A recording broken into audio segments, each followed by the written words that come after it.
Père éternel, merci. Merci pour ma vie. Merci pour ton amour. Merci pour toutes ces révélations. Fais que toute personne qui entendra ce message saisisse par ton esprit la signification de la Pentecôte. Et que Seigneur, fort de cela, tes enfants avancent dans ce que tu as prévu pour leur vie.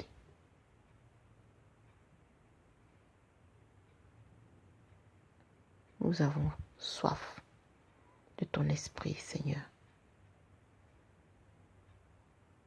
Visite ton peuple.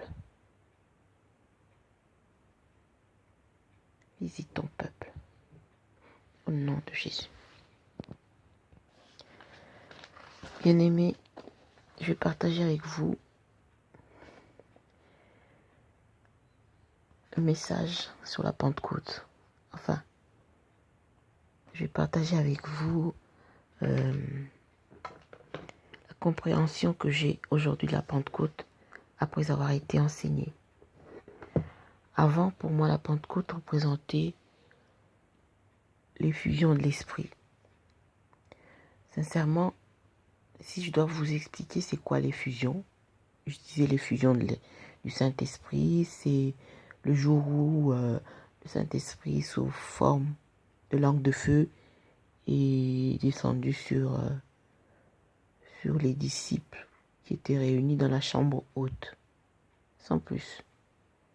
C'est tout ce que je savais de la Pentecôte. Aujourd'hui, j'en sais un peu plus, donc je vais partager avec vous. Et je vais commencer par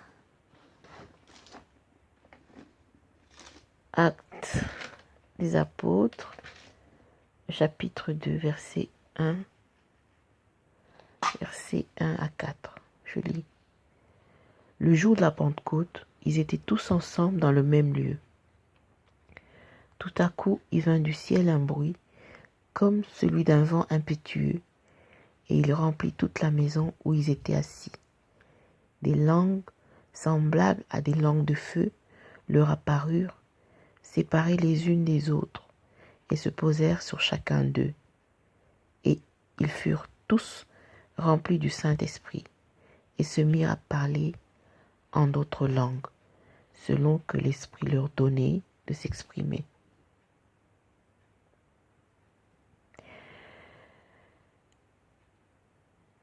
En relisant le premier verset, on voit que si il nous est dit que c'était le jour de la Pentecôte, ça veut dire que la Pentecôte a toujours existé avant ce jour. Parce que la plupart d'entre nous, on croit que au fait, c'est à la Pentecôte qu'il y a eu c'est à la Pentecôte que l'Esprit est descendu du ciel sur les disciples. Et on définit, enfin moi, je définissais la Pentecôte par ce jour-là. Mais non. Si on va allons dans Lévitique 23. Lévitique 23. Lévitique 23.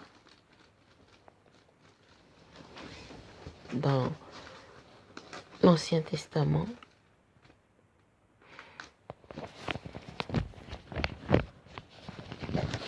Lévitique 23. On nous parle déjà de la Pentecôte. Je lis. Verset 15. Depuis le lendemain du sabbat, du jour où vous apporterez la gerbe, qui sera agitée de côté et d'autre, vous compterez cette semaine entière. Vous compterez 50 jours jusqu'au lendemain du 7e sabbat, et vous ferez à l'Éternel une offrande nouvelle. Vous apporterez de vos demeures 2 pains, pour qu'ils soient agités de côté et d'autre. Ils seront faits avec 2 dixièmes de fleur de farine et cuits avec du levain. ce sont les prémices à l'Éternel. Outre ces pains, vous offrirez en holocauste à l'Éternel 7 agneaux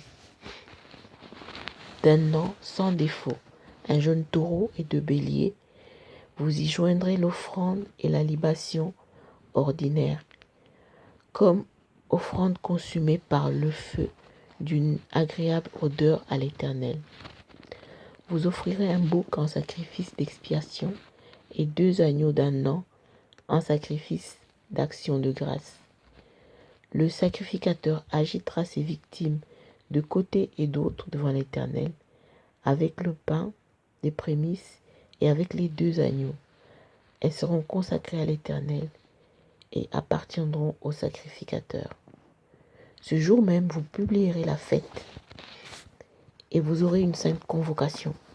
Vous ne ferez aucune œuvre servile. C'est une loi perpétuelle pour vos descendants dans tous les lieux où vous habiterez.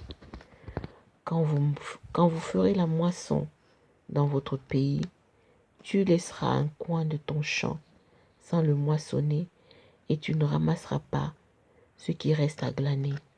Tu abandonneras cela aux pauvres et à l'étranger. Je suis l'Éternel, votre Dieu.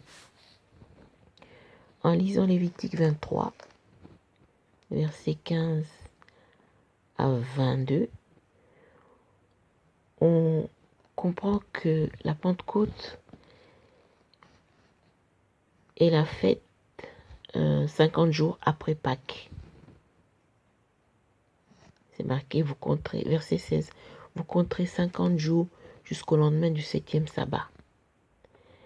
Et on voit que c'est aussi une fête de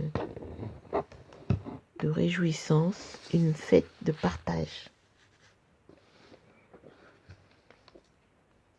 Une fête de réjouissance, une fête de partage. Parce que quand on lit le verset 22, il est dit, quand vous ferez la moisson,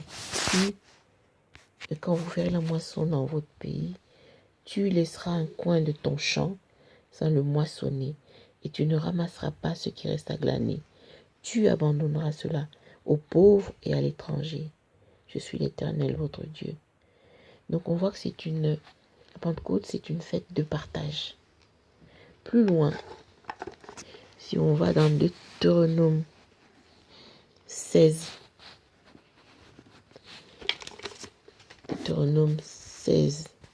verset 9.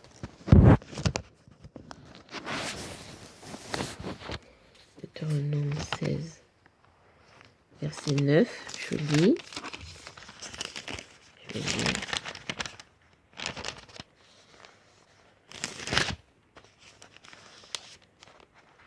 Deutéronome 16, verset 9, il est dit, tu compteras 7 semaines dès que la faucille sera mise dans les blés. Tu commenceras à compter 7 semaines, puis tu célébreras la fête des semaines, et tu feras des offrandes volontaires, selon les bénédictions que l'Éternel ton Dieu t'aura accordées. Tu te réjouiras devant l'Éternel ton Dieu, dans le lieu que l'Éternel ton Dieu choisira pour y faire résider son nom.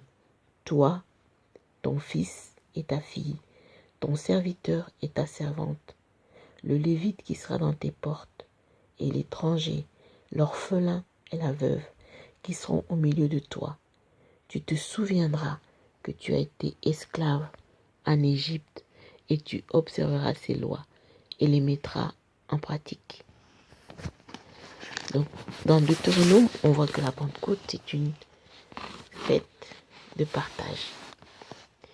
Et partager en famille, partager avec l'étranger, partager avec l'orphelin, la veuve, au milieu de toi.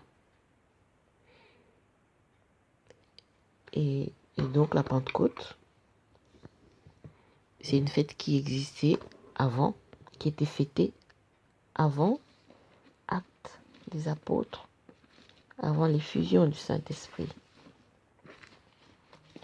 On voit que dans Lévitique, le message est adressé au peuple, Israël en général.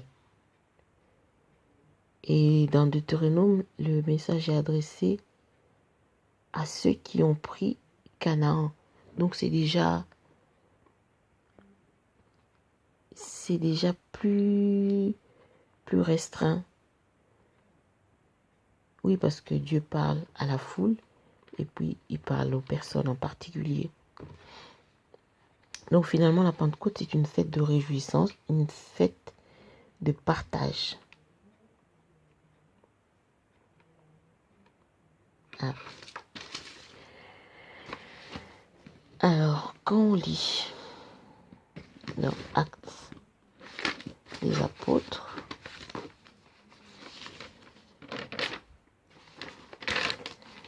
c'est une occasion de faire une offrande nouvelle à Dieu. Une offrande nouvelle. Une nouvelle offrande. Si, à l'époque, les offrandes, c'était les animaux, aujourd'hui, l'offrande agréable à Dieu, c'est notre cœur que nous devons offrir. Une nouvelle offrande aujourd'hui. Nous sommes l'offrande.